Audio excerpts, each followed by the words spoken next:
AM Sports Report brought to you by Hobby Habit. The Traxxas Mini is on sale. This is the Mini Slash. You buy one, you save $70. You buy two, you save $180. That's a heck of a deal. 411 First Street in Grande, Hobby Habit, just for the fun of it. Get down there and see Joe and his team. They've done a great job with that store. It's all updated inside. You used to go in there and it felt like kind of dusty and old. It doesn't feel like that anymore. Hobby Habit, yeah, Joe's done a great job. LHS Baseball had their home opener versus the Dallas on Tuesday night. The Tigers struggled a little bit. They ended up losing 11-2. They host Philomath on Friday at 5 p.m. down at Optimist. The JV team, which those are most of the pictures that you just saw, is JV guys because I haven't got to the varsity ones yet. I've been kind of busy. Was victorious versus the Dallas. They host Grant Union on Saturday for a doubleheader that starts at noon down at Optimist. LHS softball went 2-2 in the Dalles last weekend. They had to Lewiston, Idaho on the 9th, so they're off for a week. These pictures, Benny rolled them a little bit early, but these are of the Cove Union softball spring break bash this last weekend. The JV team played in that. There was a lot of small schools down there. I got down there and I took a ton of pics. You can find a lot of them. I mean, I think I posted almost 300 on our social media in the last week, so check it out.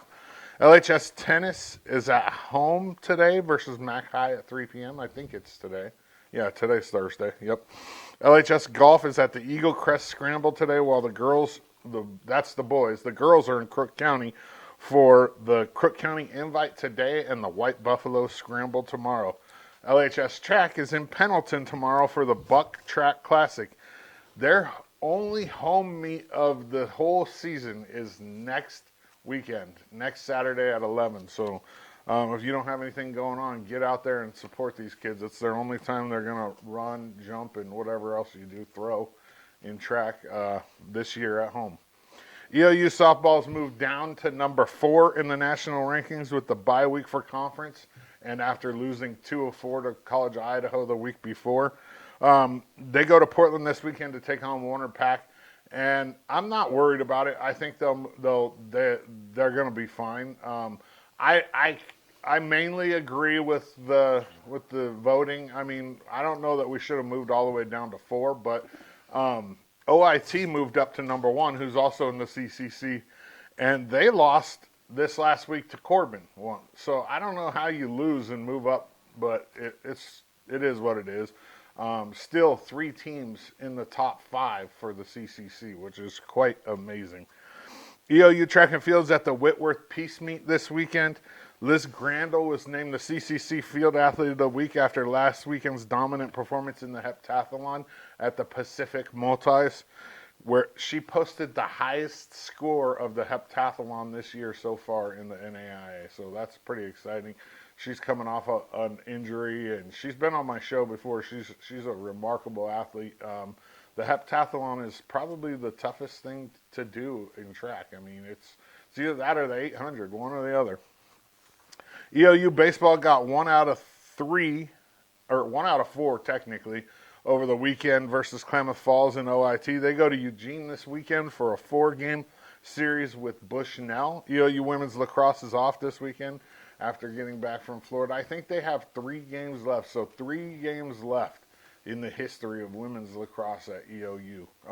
And we still haven't found out if they're going to replace that sport. I think under Title IX they have to, I would imagine.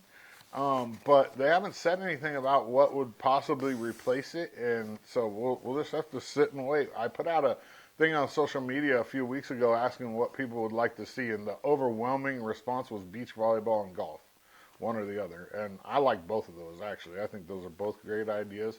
We have 6 CCC teams that have beach volleyball, so I mean, that's a no-brainer in my eyes. I would say beach volleyball would be a great addition to EOU athletics.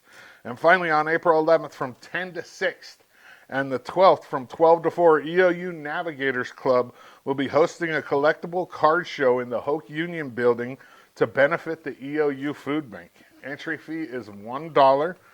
And then it's $25 if you want a table to sell stuff and, you know, all that. You can contact Chad McDonald for more info at 541-910-7045.